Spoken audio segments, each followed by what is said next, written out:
The maturity we need and the maturity we don't need. Xiefeng. June 23, 2013. Translation edited by Qingyu.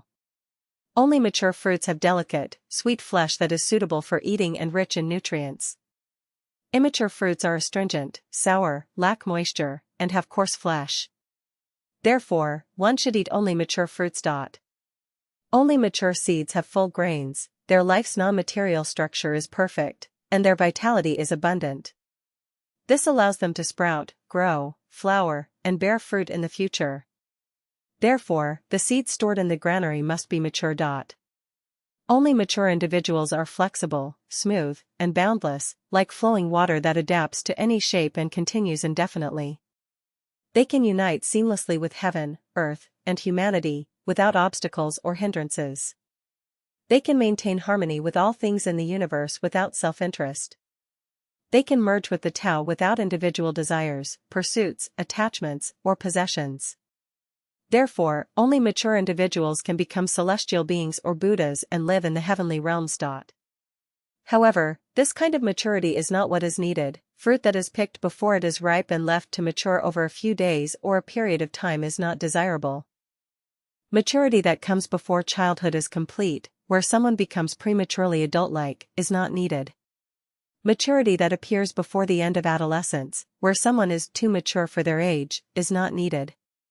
Maturity that appears before experiencing the vibrancy of youth, where someone is already too serious, is not needed. Maturity that appears before experiencing life's joys, happiness, freedom, and blessedness, where someone is already spiritually transformed, is not needed.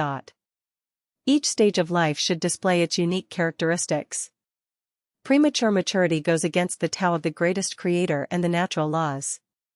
It is inhumane to prevent children from playing and instead demand that they be obedient and focus solely on academic knowledge.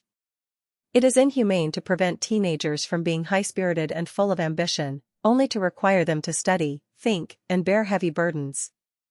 It is inhumane to prevent young people from having dreams, fantasies, lofty ambitions, and indulging in the joys of youth, and instead require them to be practical, focus on making money, and struggle for survival.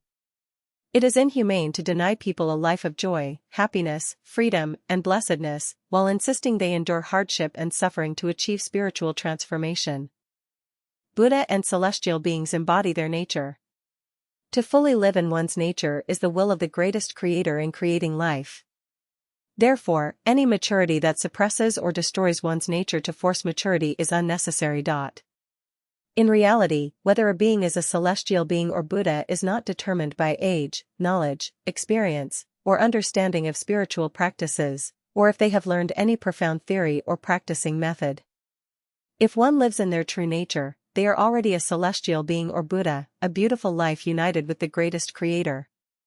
Thus, a 3 to 5-year-old child, if their spirit is untainted, is in a state of a celestial being. There is no need for someone to deliberately guide and educate them on becoming a celestial being or Buddha. If a prodigy is carefully guided and educated by experts, their talent might be obscured. Imagine telling a peach tree, you should grow well, absorb plenty of water and nutrients, maintain your peach tree nature, do not be lured by pear trees, and you should flower in spring, and the peaches you produce must taste like peaches. Is this necessary? The peach tree knows best how to grow, flower, and bear fruit. It understands natural laws better than humans and knows how to harmonize with nature. Humans should not guide or educate but should provide water and fertilizer. Premature maturity can be counterproductive.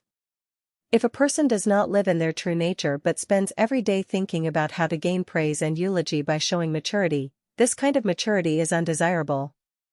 Men should be men, and women should be women. A woman who is externally graceful but internally capable is considered a mature woman. A man who is externally strong but internally gentle and refined is considered a mature man. This kind of maturity is not the same as mature crops, but rather a distorted form of maturity. We would never consider a hen that lays eggs and crows to be mature, nor would we consider a rooster that crows and lays eggs to be mature. A rooster that crows in time and a hen that lays eggs in time is considered mature. If a hen stops laying eggs or a rooster stops crowing, it is time for them to be slaughtered.